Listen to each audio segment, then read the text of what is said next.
रहा है दूसरे सेंटर को, सेशन को। हॉल नंबर 2-3 के लड़के लोग, आप लोग आराम से बैठिए। अब यहाँ जितने लड़के हैं उतने ध्यान से सुनिए। अगर आपको हॉल नंबर 1 में जगह नहीं मिलता है तो आप हॉल नंबर 2 में जाएंगे, 2 में नहीं मिलेगा तो 3 में जाएंगे, 3 में नहीं मिलेगा तो घर जाएंगे।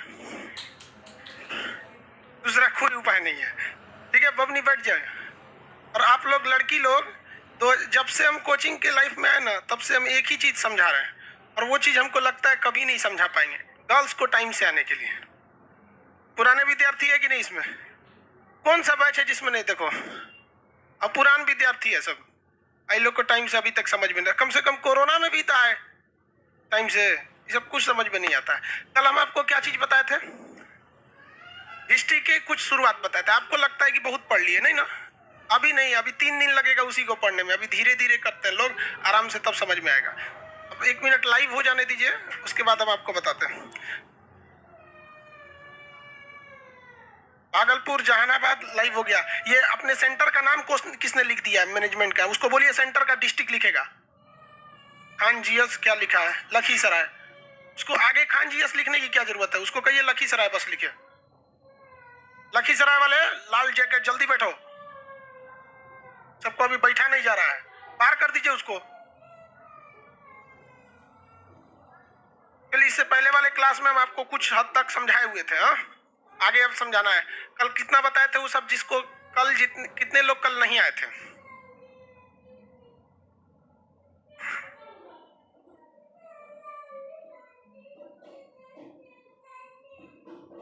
माइक बंद कीजिए उधर का। सेंटर वाले लोग अपना अपना माइक बंद करेंगे, चाहे भागलपुर हो, बिहार शरीफ हो, जहानाबाद, सहरसा, सब लोग अपना अपना माइक बंद रखिए। आप में से बहुत से लड़कों का क्वेश्चन है, या लाइव वाले का है या हॉल नंबर 2-3 वालों का। आप लोग का कहना है कि सर क्वेश्चन डाउट कहाँ से पूछेंगे? जिस दिन हम बोलेंगे कि ये टॉपिक खत्म हो गया, उस दिन आपको डाउट नहीं बचा रहेगा। हम अभी तक बोले कि आपको हिस्ट्री का पाषाण काल खत्म हो गया, नहीं। जिस दिन बोलेंगे उस दिन आपका डाउट नहीं बचेगा। और हर टॉपिक के बाद, जैसे मान के इस बार आप लोग को जो हिस्ट्री पढ़ाया जाएगा उसमें आप लोग को प्रिंटेड बुक मिल जाएगा, ठीक है? किसी को लिखवाना सही है कि हम खुद से प्रिंटेड दे दें?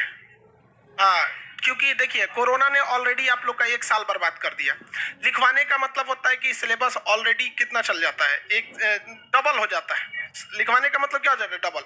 हम यहाँ समझा लेंगे, जो लिखवाने का जगह है उसके जगह आपसे टेस्ट ले लेंगे, यही कर सकते हैं। क्योंकि हमको भी पता है भैया कोरोना में बहुत लोगों का क्या कर दिया, पूरा तरह से टाइम बर्बाद कर दिया।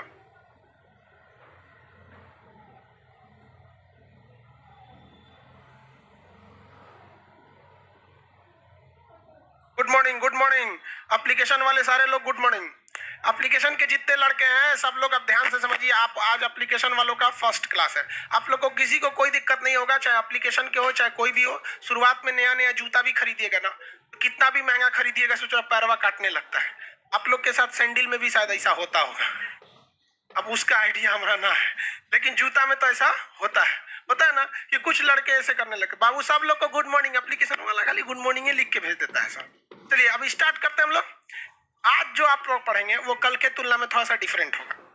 अब शुरुआत में धीरे धीरे लड़का सब थोड़ा 1 हफ्ता ना भाषणबाजी देना पड़ता है, हमको अच्छा लगता नहीं है, लेकिन धीरे धीरे समझाना पड़ता है। समझता ही नहीं है सब लड़का। बिना मास्क जो आया ना कल लौटा दिया जाएगा, बता दे रहे हैं। अब ऑफिस में देखे तो लोग हमेशा एक इंक्वायरी वाला बैठे रहते हैं, अब नहीं आ जाओ। लड़की सबको क्या बताया, सबको समझ में नहीं आता है। उठेगी 9 बजे कहीं oh my God Khan sir का क्लास है, चल दे।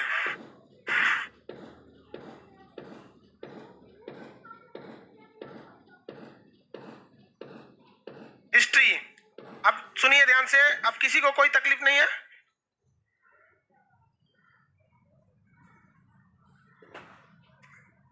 बंद कर दो ना इन लोग को,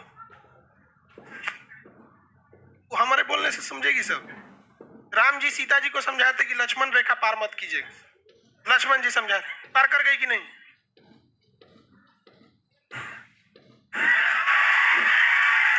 तो आप हमको क्या समझ रहे हैं, लक्ष्मण जी से बड़े हैं? हमारा लक्ष्मण जी क्या हमारा कौन औकात है? कीड़ा मकोड़ा बराबर भी नहीं। ठीक कर रहा है कि समझाइए टाइम से है। इतिहास में सब पढ़ाएंगे हम लोगों सब। चलो बाबू स्टार्ट करते हैं लोग। देखिए हिस्ट्री को हम 3 कालखंड में बांटे थे, जिसको आगे जाके क्रिश्चियन जॉन जॉनसन नामक विद्वान ने इसे नकार दिया और इस ससुरा को नकारा और इसी 2016 मतलब बहुत दिन तो नहीं गया, 2016 यूपीपीसीएस में वो क्वेश्चन पूछ दिया। तो देखिए, हिस्ट्री के तो जनक हेरोडोटस को कहा जाता है, एस से हिस्ट्री, एस से हेरोडोटस। इन्होंने कहा था कि इतिहास को हम लोग 3 भाग में बांट सकते हैं, जिस बारे में लिखित जानकारी है उसे, लिखित जानकारी नहीं, उसे क्या कहते हैं, उसे क्या, पूरा पाषाण, एक सेकंड रुक जाइए, चेयर हटा देने लायक है जी, ठीक है। देखिए, एक होता है प्राग, यहाँ पर प्राग ऐतिहासिक। प्राग ऐतिहासिक को क्या कहा जाता है, इंग्लिश में प्री हिस्ट्री, हिस्ट्री से पहले प्री, और एक होता है आद्य ऐतिहासिक, आद्य ऐतिहासिक, इसे क्या कहते हैं, प्रोटो हिस्ट्री, प्रोटो हिस्ट्री। एक होता है ऐतिहासिक, ऐतिहासिक, इसे कहते हैं हिस्टोरिक, हिस्टोरी। देखिए, हम लोग को जो पढ़ाया जाता है, जो जनरली हम लोग समझते हैं कि ये उसे कहा जाता है इतिहास का, ये क्या चीज है जी, ये हटेगा कि नहीं, है पढ़िए पे बैठा हुआ है ये चीज, उसके नीचे कलम नहीं दिख रहा है, इसको नीचे ढकेल दें, चला गया।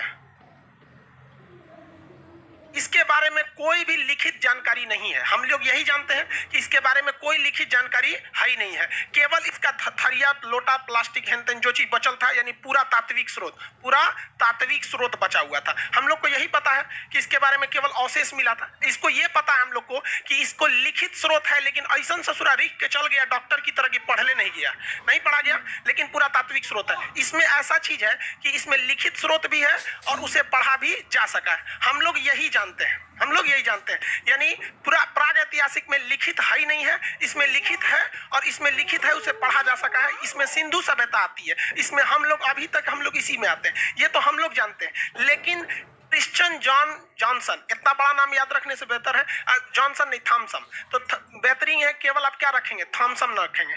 थॉमसन नामक विद्वान ने कहा था कि हम इतिहास को इस हिसाब से नहीं बांटेंगे कि वहां क्या है। उन्होंने कहा कि लिखित स्रोत को छोड़ दीजिए, हम लिखित की बात ही नहीं कर रहे हैं, यहाँ लिखित मिला ही नहीं है, यहाँ मिला है तो कोई पढ़ नहीं पाया, यहाँ मिला है तो पढ़ लिया। हमको बात करना है किस हिसाब पर कि मिला क्या चीज है। उन्होंने कहा यहाँ पत्थर के चीज मिले हैं, तो इसलिए इन्हें क्या कहा, पाषाण काल। यहाँ कांसे का चीज मिला है, इसलिए इसे कहा कांस्य युगीन।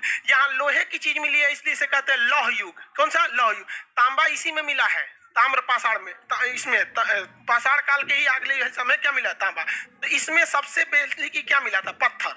इसमें क्या मिला, पत्थर, तो इसे क्या कहा गया, पाषाण काल। क्या कहा गया, पाषाण काल। पत्थर मिलने की वजह से पाषाण काल। इसके बाद ये कौन सा है, आद्य ऐतिहासिक। इसमें क्या मिला, कांसा मिला। क्या मिला, कांसा। इसे क्या कहा गया, कांस्य युगीन। इसमें क्या मिला, लोहा। इसमें क्या मिला, लोहा, तो इसे लौह युगीन सभ्यता कहते हैं। तो इतिहास को उसके मिलने वाले धातुओं के आधार पर बांटने वाले इतिहासकार का नाम क्या था, थॉमसन। इलेक्ट्रॉन की खोज किसने किया था, जे थॉमसन। तो यहाँ जे थॉमसन नहीं, क्रिश्चियन थॉमसन है, तो बस थॉमसन याद रखिएगा। समझ में आ गया कि नहीं आ गया, तो जॉनसन नहीं, थॉमसन याद रखेंगे। तो इतिहास को त्रियुगीन विभाजन, उत्तर प्रदेश पीसीएस के एग्जाम में पूछा था, इतिहास के कालखंड को त्रियुगीन विभाजन यानी ट्रिपल जो डिवीजन था उसने किसने किया था, थॉमसन ने। किसने किया, थॉमसन।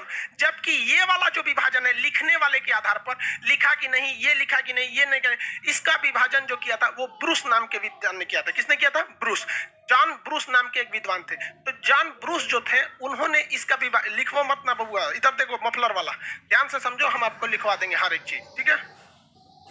तो यहाँ जॉन ब्रूस नामक विद्वान ने लिखा, किस आधार पर बताया, लिखावट के आधार पर।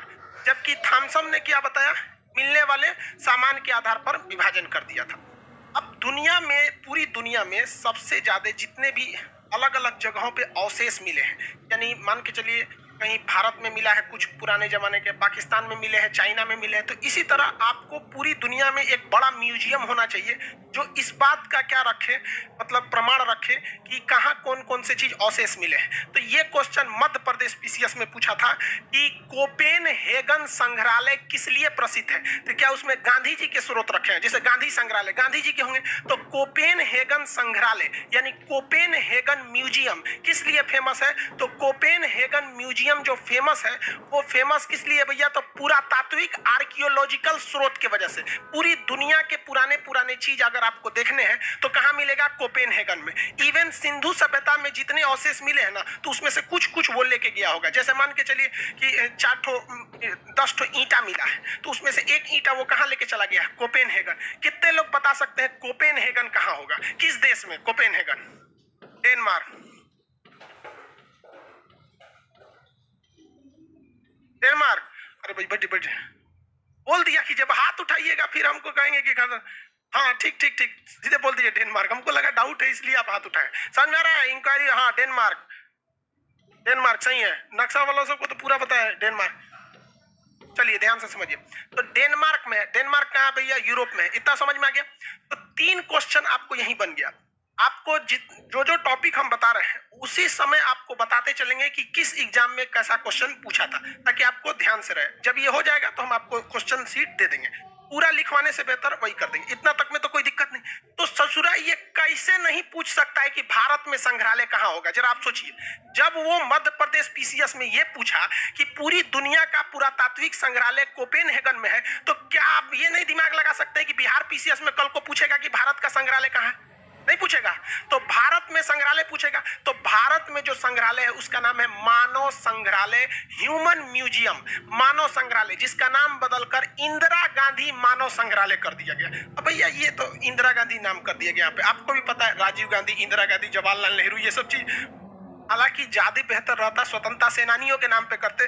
भगत सिंह मानव संग्रहालय इस टाइप का रहता तो ज्यादा बेहतर होता। वो पॉलिटिकल इशू हो जाएगा, उसको हटाते। तो मानव संग्रहालय का नाम बदल